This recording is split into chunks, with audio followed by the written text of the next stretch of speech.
He forsook the word of the Lord. Spiritual infants. That's what Joash was. And when Jehoiada died, he was helpless to take care of himself. He was helpless. 2 Timothy 2:15 says we're to study to show ourselves approved unto God. A workman that needeth not to be ashamed, rightly dividing the word of truth. That's our personal responsibility. He commanded us to study in order to make our lives approved unto God. It's a sin not to study. That's a commandment just like anything else. We need that personal relationship. Now, I told you about my situation. The man that led me to the Lord, the man that went to juvenile detention center with me and preached, the man that I went on mission trips with. When he fell out of the world, did y'all see me go with him? No. You know why? Because he ain't changed. He's the same yesterday, today, and forever. Amen. And he ain't changed. Amen. Who are you following? You following a man? You following the Lord? He forsook the word of God. You will too if you're following a man. Lastly, not only will you forsake the word of God, you'll forget what you learned. That's what Joash did. Look at verse 20. The Spirit of God came upon Zechariah, the son of Jehoiada the priest, which stood above the people, and said unto them, Thus saith God, Why transgress ye the commandments of the Lord, that ye cannot prosper? Because ye have forsaken the Lord. He also hath forsaken you.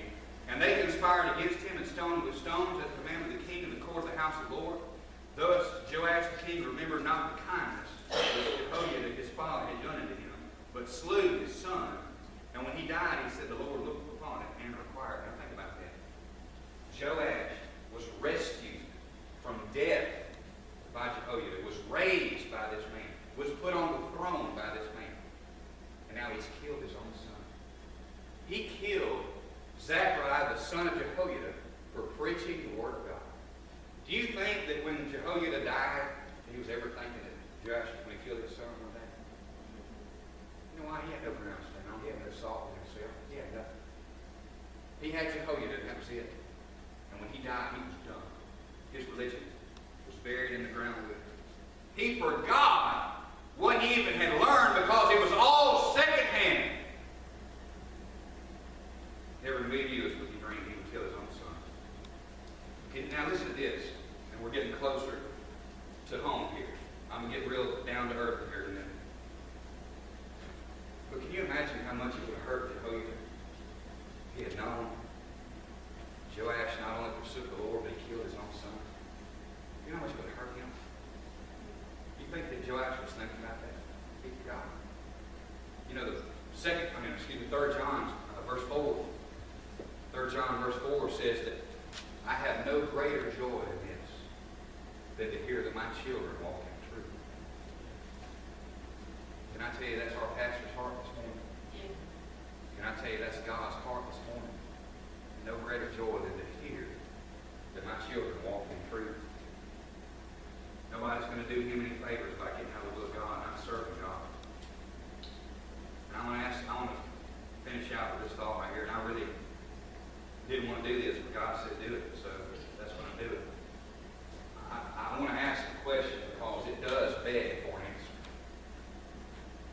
What are we going to do with our Jehovah? I mean, I have to ask the question, if we get that call in the coming months, weeks, years, whatever the case may be, we get that call that says, Brother Ronnie is no longer suffering anymore. He's at home. What are you going to do? Quit.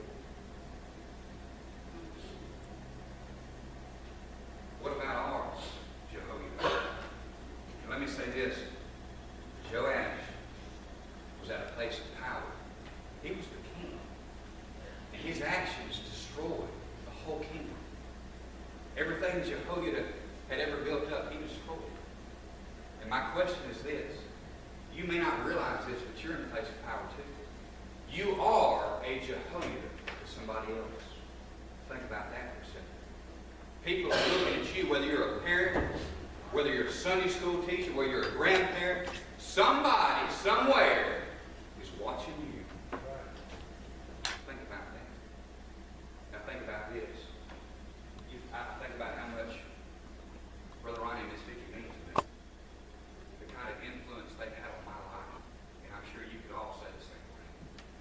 people in your life I've never met that have been a Jehoiada to you.